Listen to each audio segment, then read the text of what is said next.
Okay lang yan, okay lang. Okay lang po yan. So, kahapon po, no, ang mundo po nag-celebrate ng love. Yes. Puno po ng kulay? Red, pula. Andiyan po ang puso, roses, di ba po? Sa social media po, ano pong madalas natin makita kahapon? Mga date, di ba? Mga nagpo-post sa mga nag-date yan. I love you dito, I love you doon, di ba? Pwede po bang punayin po natin yung upuan dito sa harapan? Kung okay lang po.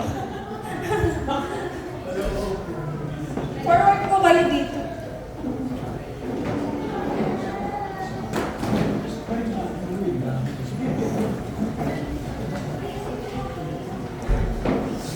Ayan.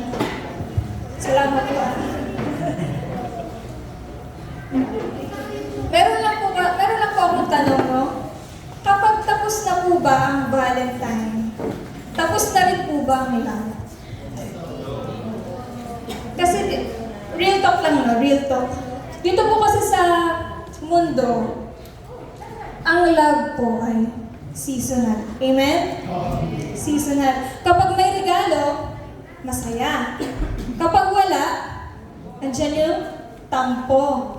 Kapag nasaktan, ayaw na, di ba?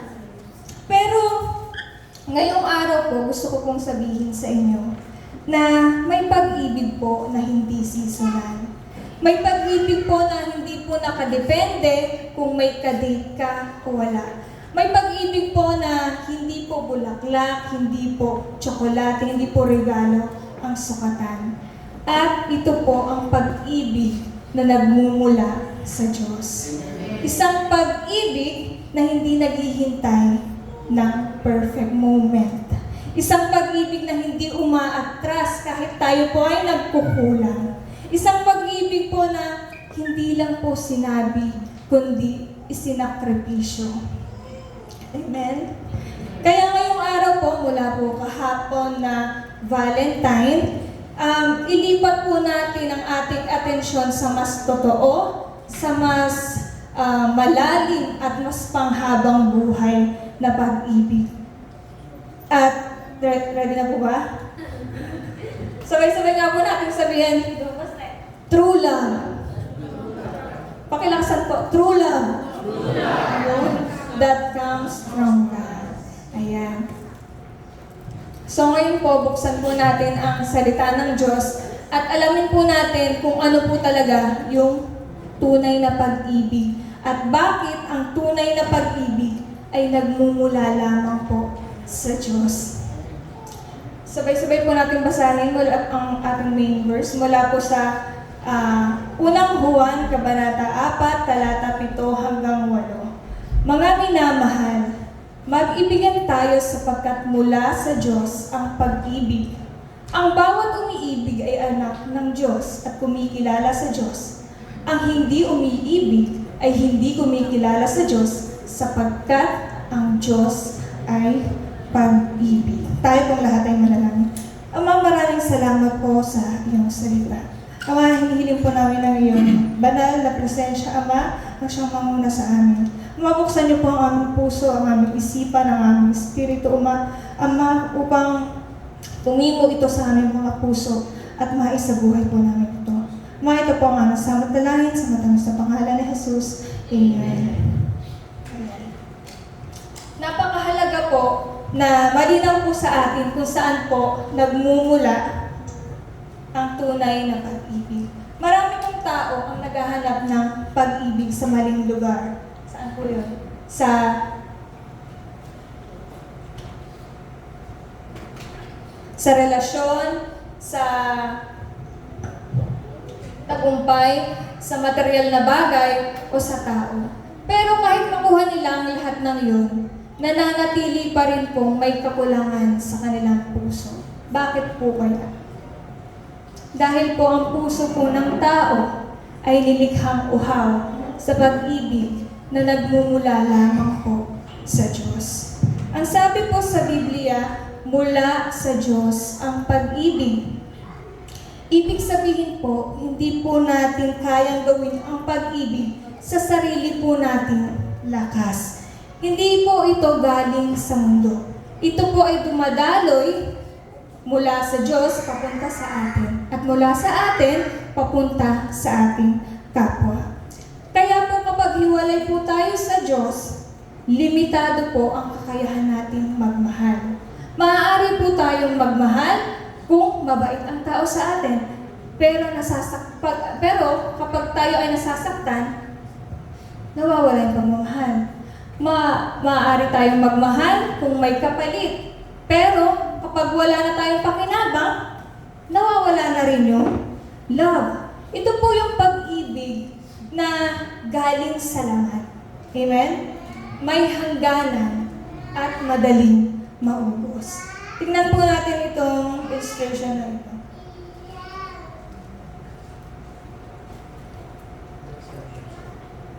Paano ba? Sorry.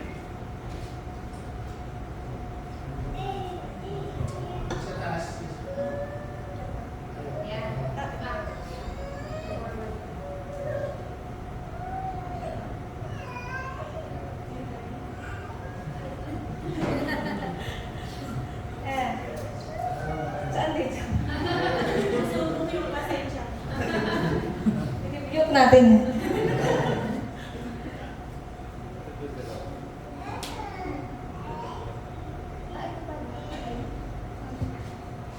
Ayan. Malaki-maliit pala. So, ang hose po na nakakabit sa gripo. Ang hose po ba kayang mag-produce ng tubig? Hindi. Kasi hindi naman siya yung source. Amen? Ngunit kapag ang hose ay nakakabit ng maayos sa gripo at binuksan po natin ang gripo, anong mangyayari? Dadaloy ang tubig. Isipin po natin na yung gripo na yun, hindi po yung gripo natin sa bahay, no? Kasi yung gripo natin sa bahay, may schedule eh. Schedule ng tulog. Yan po, unlimited po yan. Pag binuksan, tuloy-tuloy po ang daloy. So, ganyan din po ang buhay Kristiyano. Ang gripo po, yan po ang Diyos. Ang host po, yan po ang tao. At ang tuloy po, yan po ang pag-ibig. Kapag po tayo ay maayos na nakakonekta, maayos yung relasyon natin sa ating Diyos, kusang dadaloy po ang pag-ibig sa atin. Hindi po natin kailangan pilitin dahil tuloy-tuloy lang siya dadaloy. Nagkakaroon po tayo dito ng kakayahang magmahal kahit tayo ay nasasaktan. Nakakaroon po tayo dito ng pagmamahal kahit walang kapalit. Kapag po tayo ay nakakonekta sa Diyos. Ang sabi po ang Diyos ay pag-ibig. Ibig sabihin po, ang pag-ibig po ay hindi nakahiwalay sa Kanya. Ito po ay Kanyang kalikasan. Ang lahat po na ginagawa ng Diyos ay nakaugat po sa pag-ibig. Maging ang kanyang pagdidisiplina ay bunga ng pag-ibig.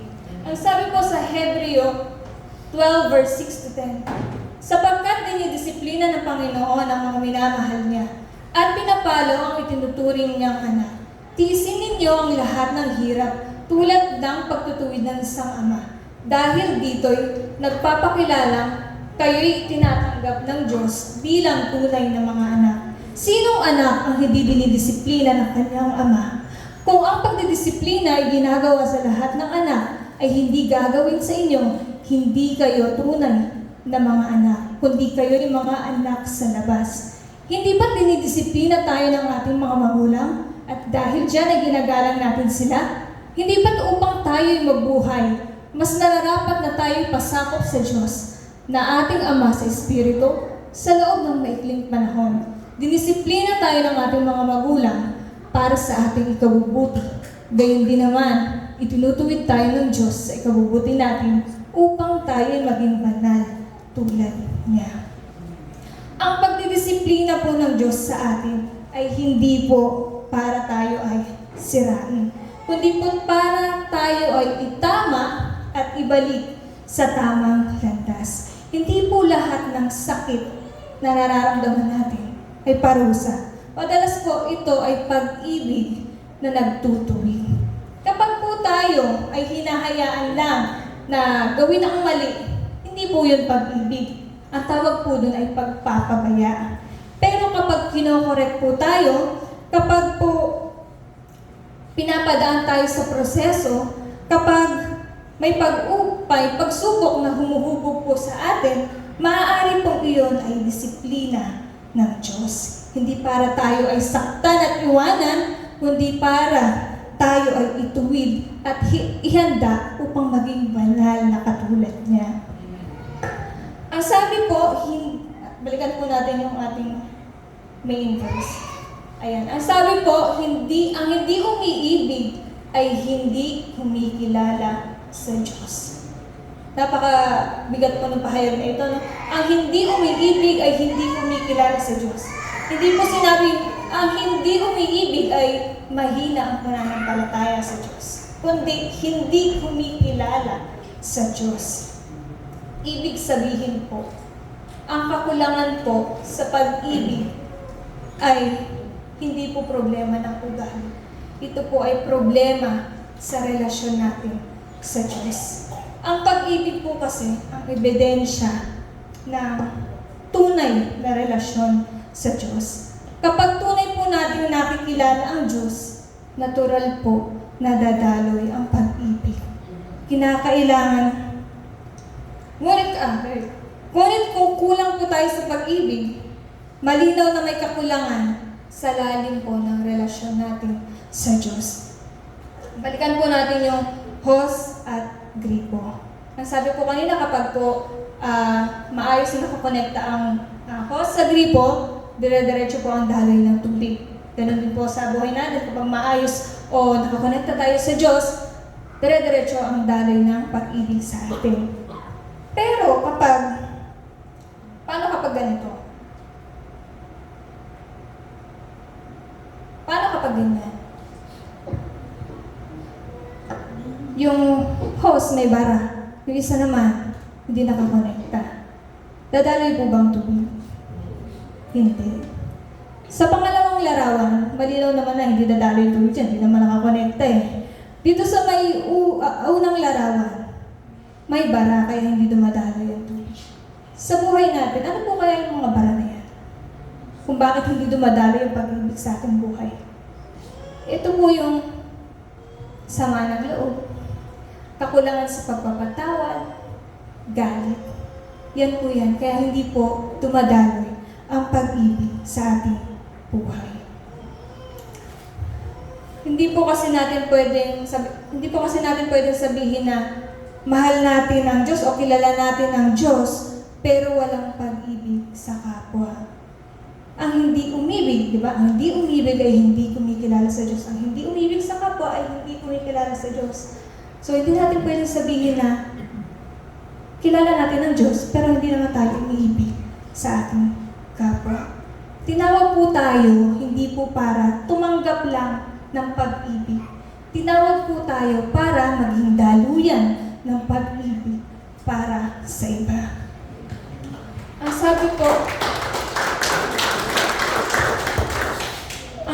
po sa mga awit 136 verse 1, purihin si Yahweh sa kanyang kabutihan.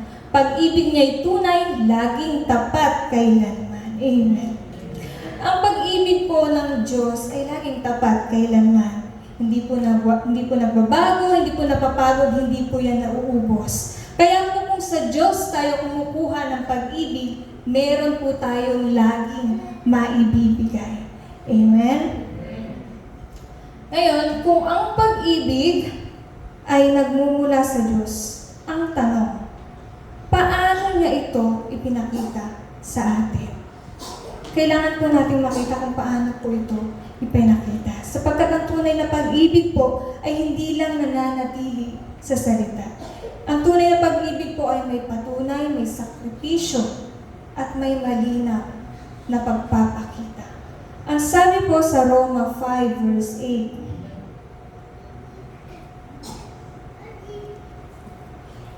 ngunit pinatunayan ng Diyos ang kanyang pag-ibig sa atin nang mamatay si Kristo para sa atin noong tayo'y makasalanan pa. Amen. Ang pag-ibig po ng Diyos ay hindi nananatili sa salita. Ito po ay ipinakita. Ang pag-ibig po ng Diyos ay may kasamang kilos at sakripisyo. Hindi po sinabi ng Diyos na mahal kita tapos pababayaan na tayo. Hindi po. Sa halip, kumilos po siya para sa ating kaligtasan. Pero pansinin po natin itong talata. Ang sabi po, noong tayo'y makasalanan pa. Ibig sabihin po, hindi pa tayo nito nagsisisi, hindi pa tayo nagbabago, ngunit minahal na po tayo ng Diyos. Hindi po hinintay ng Diyos na maging perfect tayo. Hindi po niya sinabi na magbago ka muna bago ka lumapit sa akin. Hindi po. Hindi po niya sinabi sa atin na baguhin mo muna ang buhay mo, ayusin mo muna yung buhay mo bago ka lumapit sa akin. Ang pag-ibig po ng Diyos ay laging nauuna bago po ang pagbabago. Hindi po naghihintay ng perfection. Ang pag-ibig po ay nagbibigay. Ang sabi po sa Juan 3 verse 16, sapagkat gayon na lamang ang pag-ibig ng Diyos sa sangkatauhan. Kaya't ibinigay niya ang kaisa-isang anak, ang kanyang kaisa-isang anak, upang ang sinumang sumampalataya sa kanya ay hindi mapahamak, kundi magkaroon ng buhay na walang hanggan. Ang sukatan po ng pag-ibig ng Diyos ay kung ano ang kaya niyang ibigay. Hindi po ibinigay ng Diyos yung sobra sa Kanya. Ibinigay po niya yung pinakamahalaga sa Kanya. Ang pag-ibig po, at yun ay si Kristo. Ang pag-ibig po ay nagsasakripisyo. Ang sabi po sa Isaiah 53 verse 5, ngunit dahil sa ating mga kasalanan, kaya siya nasugatan. Siya ay binugbog dahil sa ating kasamaan. Tayo ay gumaling dahil sa pahirap na dinanas niya at sa mga hampas na kanyang tinanggap. Ito po ang patunay na ang pag-ibig po ay hindi lang po basta sinabi. Ito po ay isinakripisyo. At ang krus po, ang pinakamalinaw na larawan ng pag-ibig na nagsasakripisyo. Ang pag-ibig po ay may kusang loob. Ang sabi po sa Juan 10 verse 11, ako ang mabuting pastor, iniaalay na mabuting pastor ang kanyang buhay para sa mga tupa. Dito po, hindi po napilitan si Jesus na ialay ang kanyang buhay. Kusa po niyang ibinigay ito para sa kaligtasan natin. Pinili po niya ang krus. Tinanggap po niya ang parusa. At tayo po ay tumanggap ng kapatawaran. Ito po ang pag-ibig na umaako para sa ikabubuti ng iba. Ngayon po, sa mga nabanggit po natin, kung ganito po magmahal, kung ganito po tayo minahal ng Diyos, paano po natin haharapin ang ating kapwa? Kaya po ba nating magmahal kahit masakit? Kaya po ba nating magpatawad kahit mahirap? Dahil ang pag-ibig po na tinanggap natin ay siya ring pag-ibig na dapat nating ipakita. Kung ang pag-ibig po ng Diyos ay ipinakita po sa pamamagitan ng sakripisyo, ang tanong po, ano po ang itsura ng pag-ibig sa ating araw-araw na buhay? Ang sabi po sa 1 Corinto 13 verse 4 to 7, ang pag-ibig ay matiyaga at magandang loob, hindi maiinggitin, hindi mayabang, ni mapagmataas man, hindi magaspang ang pag-uugali, hindi makasarili, hindi magagalitin, o hindi pagtanim ng sama ng loob sa kapwa. Hindi ito natutuwa sa masama, sa halip ay nagagalak sa katotohanan. Ang pag-ibig ay matiisin, mapagtiwala, puno ng pag-asa, at nagtitiyaga hanggang wakas. Ang talata po ito, hindi po inilarawan ni Pablo ang damdamin, kundi ang kilos ng pag-ibig. Hindi po niya sinabi kung ano ang nararamdaman ng pag-ibig, kundi kung paano po ito kumilos. Ibig sabihin po, ang tunay po na pag-ibig ay hindi nakadepende sa emosyon. Hindi po ito nakadepende sa sitwasyon.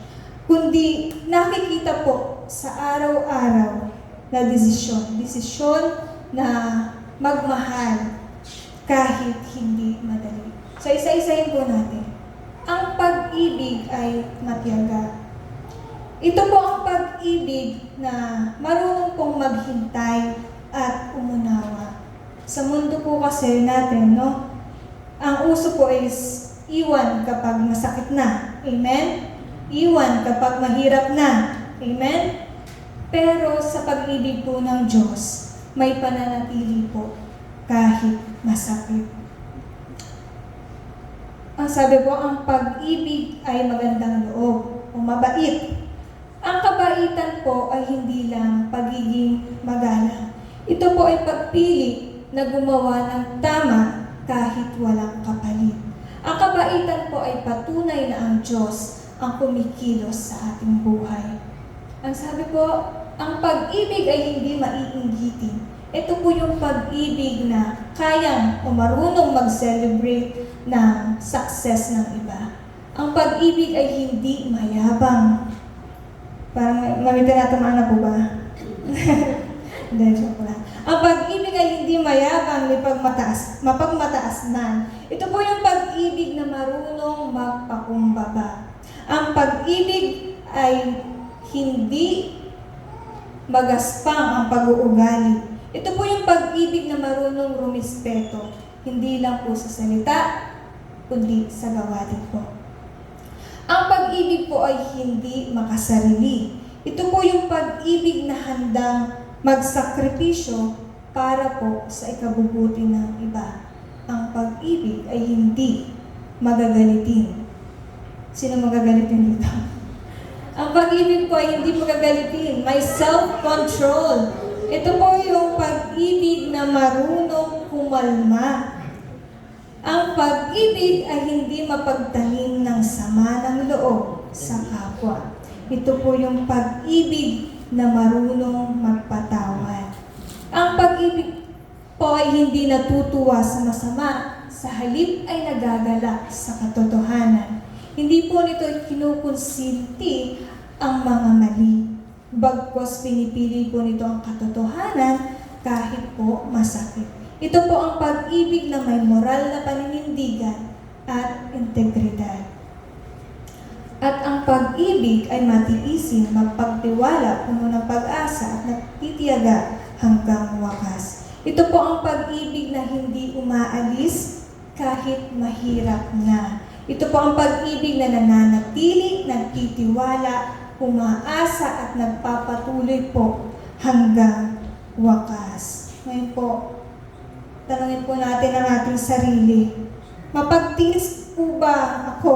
Mapagtiis ba ako sa mga taong mahirap mahalin? Sagot. Mabait ba ako kapag kahit walang nakakakita? Ayan. Marunong ba ako magpatawad tulad ng pagpapatawad sa akin? Amen. Kung ganito po ang katangian ng tunay na pag-ibig, malinaw po na hindi po natin ito kayang gawin sa sarili po natin lakas. Bakit? Dahil ang pag-ibig po na inilalarawan dito ay laging mapagtiis, laging mabait, hindi naiingit, hindi makasarili, hindi gumagawa ng kasalanan, hindi madaling magalit. Diba? Doon pala sa hindi madaling magalit, parang ang hirap na eh, di ba? Ayan. So, yan lang. Sa totoo lang, talagang wala nang isa dito ang kayang gumawa nito na tuloy-tuloy at perpekto. Maaari natin subukan, maaari tayong mag-effort, pero darating din ang punto na mapapagod tayo. Diba? Darating din ang punto na masasaktan tayo. At darating din talaga ang punto na mauubusan tayo ng pasensya. Amen? Dahil ang tao po ay may emosyon, may kahinaan. Kapag po umasa tayo sa sarili nating lakas, ang pag-ibig po natin ay nakadepende sa mood. Amen? Nakadepende po sa sitwasyon. Nakadepende po sa trato sa atin. Kung mabait ka. Kung hindi, paano? Diba? Pero ang pag-ibig po na inilalarawan dito ay kapareho po na binabanggit po sa Galatia 5 verse 2. Ang bunga po ng Espiritu, fruit of the Spirit. Ibig sabihin po, ang tunay na pag-ibig ay bunga ng presensya ng Diyos.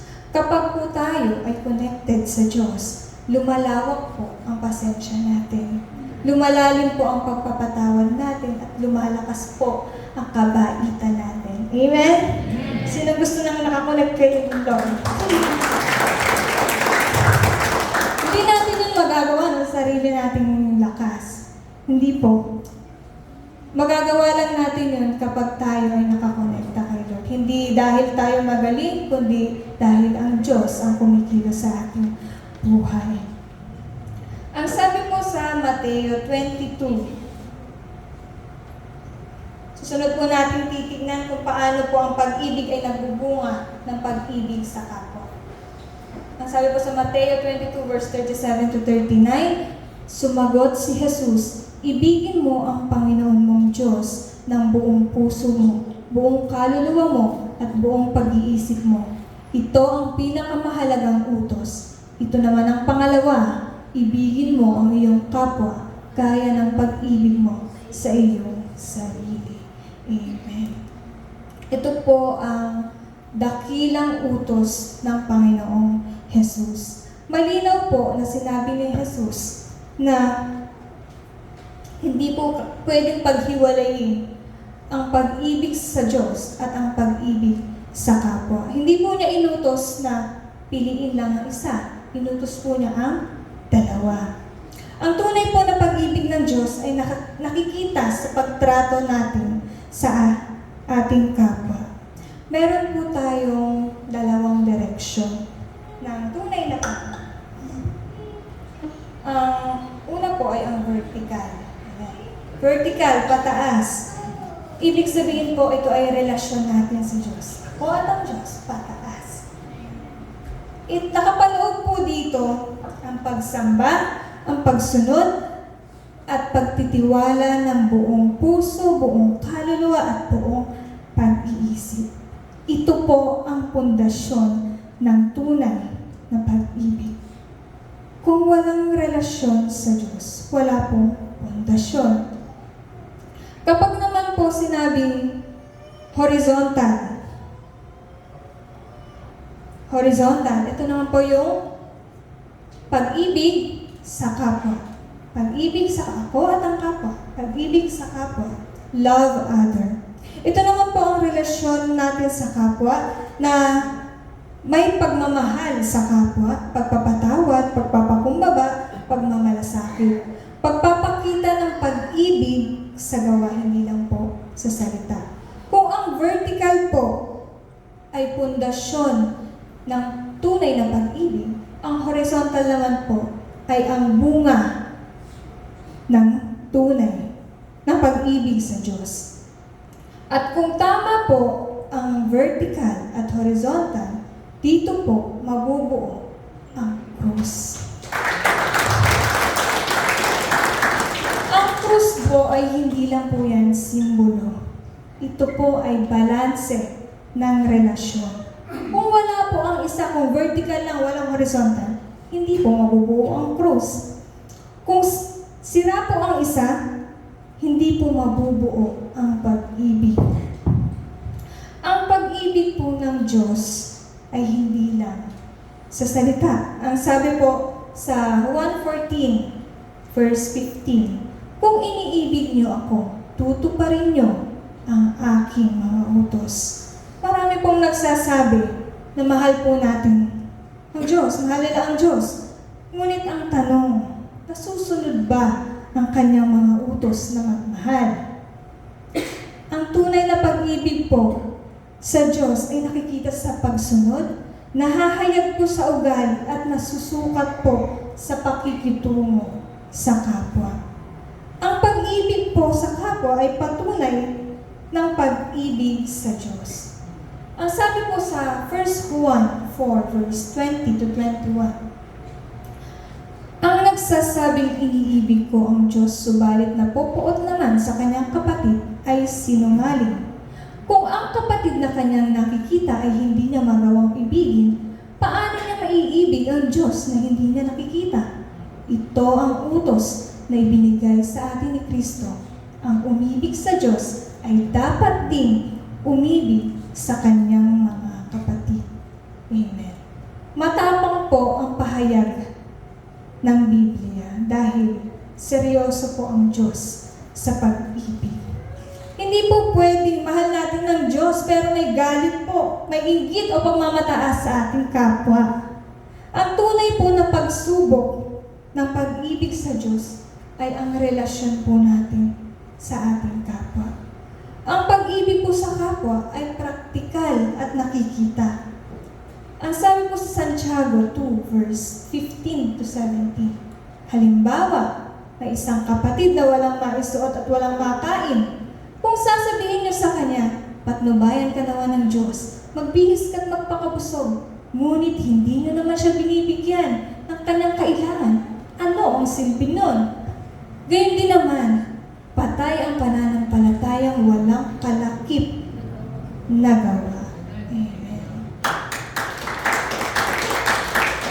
Ito po yung pag-ibig na hindi lang dapat sa salita. Kung may nangangailangan tapos puro tayo God bless, pagdarasal kita, ang sagot natin, kulang, lalo na kung meron naman tayong kakayahang tumulong. Ang pag-ibig po sa Diyos ay dapat makita sa pagtulong at pagkilos. Kapag walang aksyon, wala pong patunay. Kapag walang gawa, patay po ang pananampalataya. Kung ang pag-ibig po ng Diyos ay tunay sa atin, hindi po ito magbubunga na kung ang pag-ibig po ng Diyos ay tunay sa atin, ito po ay magbubunga ng pag-ibig sa kapwa. Hindi po ito mananatili lang sa salita, bagkus makikita po ito sa ating kilos. Ngunit bago po tayo gamitin, bago po tayo maging daluyan ng pag-ibig sa iba, may ginagawa po ang Diyos sa atin. Ang pag-ibig po ng Diyos ay hindi nagbibigay lang ng utos. Ito po ay nagpapagaling at nagpapalaya ng puso. Ang sabi ko sa 1 Juan 4, verse 18, walang kasamang takot ang pag-ibig at pinapawi ng ganap na pag-ibig ang anumang takot. Hindi pa ganap ang pag-ibig ng sino mang natatakot, sapagkat ang takot ay kaugnay ng parusa. Marami pong tao ang naniniwala sa Diyos, ngunit nabubuhay pa rin po sa takot. Takot na mabigo, takot na iwanan, takot sa nakaraan. Ipinapakita ng talatang ito na ang solusyon po ng Diyos sa takot ay hindi po lakas ng loob, kundi po pag-ibig. Kapag lubos po nating nauunawaan at tinatanggap ang pag-ibig ng Diyos, nababasag po ang tanikala ng takot at nagsisimula po ang paggaling ng puso. Ang sabi po sa Roma 8 verse 14, sapagkat hindi espiritu ng pagkaalipin ang inyong tinanggap upang kayo'y mamuhay sa takot. Sa halip, ang inyong tinanggap ay ang espiritu ng pag-upo upang kayo'y gawing mga anak ng Diyos. Kaya tayo'y tumatawag sa Kanya ng Ama ko. Ang talata pong ito ay larawan ng pag-ibig ng Diyos na tumatanggap, nagpapalaya sa takot, at nagbibigay po ng bagong pagkakakilanlan. Mula po sa pagiging alipin, tungo sa pagiging anak. Kapag anak po ang identity natin, nagbabago po ang paraan natin sa pamumuhay. Hindi po tayo namumuhay sa ilalim ng pangamba. Tayo po ay namumuhay sa ilalim ng relasyon natin sa Diyos. Ang sabi po sa mga awit, 147 verse 3, at ang mga pusong wasak ay kanya ring lulunasan.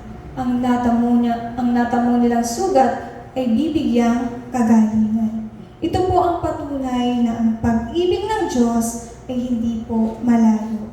Ito po ay malalim at personal.